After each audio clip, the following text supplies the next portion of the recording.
मैं हूं फाहद हुसैन और ये है सेंटर स्टेज। पहले नजर डालते हैं उन इश्यूज पे जिन पे आज बहस होगी। जजेस की तकर्री का मामला तो हल हो गया, अब सियासी हालात किस रुख जाएंगे आवाम जानने को मुंतजिर है। आज 18 फरवरी जमहूरी सफर के 2 साल मुकम्मल, बुनियादी इश्यूज हल के मुंतजिर।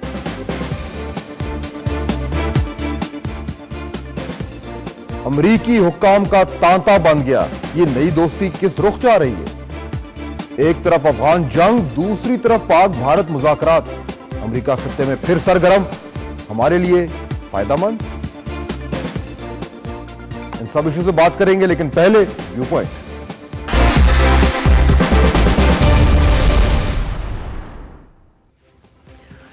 आज जमहूरियत के सफर को 2 साल मुकम्मल हो गए हैं। 2 सालों में जमहूरियत ने हमें क्या दिया, पीपल्स पार्टी ने हमें क्या दिया, नून लीग ने हमें क्या दिया और दीगर जमातों ने क्या हमारे जो तवक्कुआत थी वो पूरी की। आज हम प्रोग्राम में बात करेंगे, लेकिन पहले जरा देखते हैं कि पिछले 3-4 दिन में जो एक तेजी से बदलती हुई सूरत हाल थी, उसका ड्रॉप सीन भी हुआ और अब जो बहरान था उसके गुब्बारे से हवा निकल गई। लेकिन ये एक ऐसा वक्त है कि थोड़ा सा हमें पर्सपेक्टिव की जरूरत है। मैं आपको दिखाना चाहता हूं कि किस तरीके से हम इस बहरान से निकले हैं, लेकिन अगर ये बहरान अब से कुछ साल पहले होता जो कि हुआ तो वो कैसा था। पहले मैं आपको एक तस्वीर दिखाता हूं याद दहानी के लिए।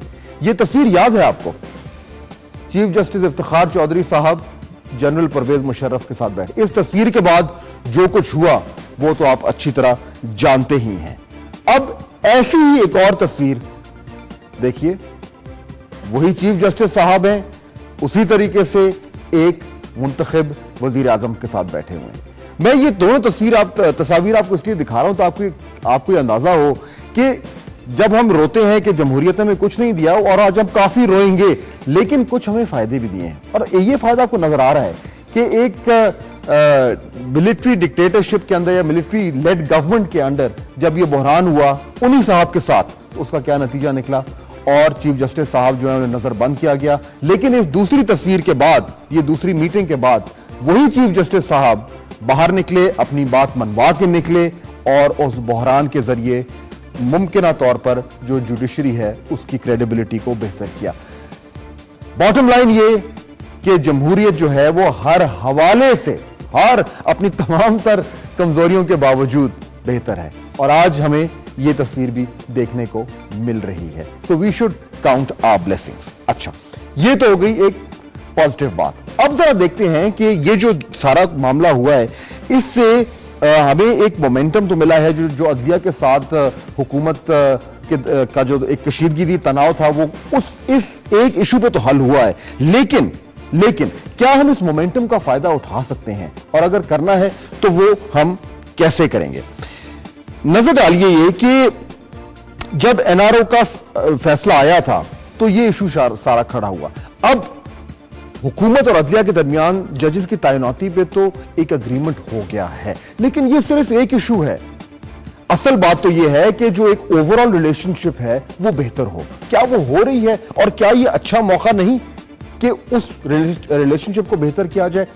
एनआरओ याद है आपको? मुझे बताएं कि अभी तक हमें तो बिल्कुल वाज़ेह तौर पर यह नहीं पता कि एनआरओ के हवाले से जो टेंशन थी, जो कशीदगी थी, वो खत्म हुई है। हो सकता है इस मीटिंग में कुछ बात हुई हो सकता है ना हुई हो, हमें कोई इल्म नहीं है। लेकिन अगर ये तैनाती के मसले को हल कर लेना एक फतह है जमहूरियत की, तो जो एनआरओ का मसला है, उस फैसले का मसला है, वो कैसे हल होगा? और अगर वो नहीं हल होगा तो क्या ये कहना वाकई दुरुस्त होगा कि अदलिया में और हुकूमत में ताल्लुकात जो हैं बहुत बेहतर हो गए हैं? यही मौका है कि हम इस मोमेंटम का फायदा उठा के इसको हल कर सकते हैं।